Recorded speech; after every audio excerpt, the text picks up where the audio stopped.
ஒரு காலத்தில் பெரமியம் என்ற சிறிய துடிப்பான கிராமத்தில் ரித்திகா என்ற இளம்பெண் வசித்து வந்தார்.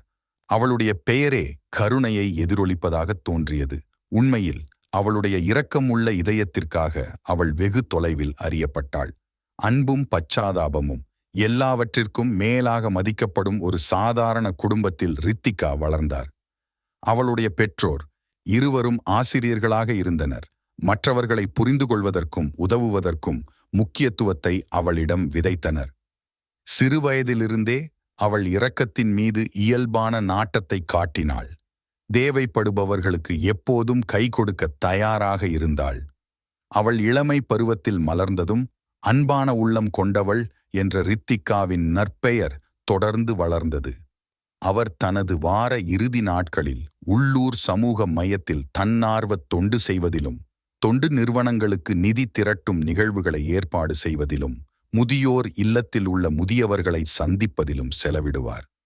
ரித்திகா ஒரு பகுதியாக இருந்ததால் பெரமியம் சிறந்த இடமாக மாறியது.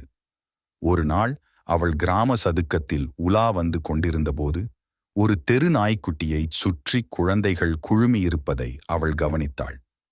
ஏழை உயிரினம் தொலைந்து பசியுடன் காணப்பட்டது. தயக்கமின்றி ரித்திகா குழந்தைகளை அணுகி அவளால் உதவ முடியுமா என்று மெதுவாக கேட்டாள். ஒரு அன்பான புன்னகையுடன் நாய்க்குட்டிக்கு உணவு மற்றும் தண்ணீரை கண்டுபிடிக்க அவள் முன்முயற்சி எடுத்தாள். அது பாதுகாப்பாகவும் பராமரிக்கப்படுவதையும் உறுதி செய்தது. அவளுடைய கருணை செயல்கள் மனிதர்களுக்கும் விலங்குகளுக்கும் மட்டும் மட்டுப்படுத்தப்படவில்லை. ரித்திகா கடினமான காலகட்டங்களில் இருப்பவர்களை கேட்டு ஆறுதல் கூறுவதில் பெருந்தன்மையுடன் அறியப்பட்டார்.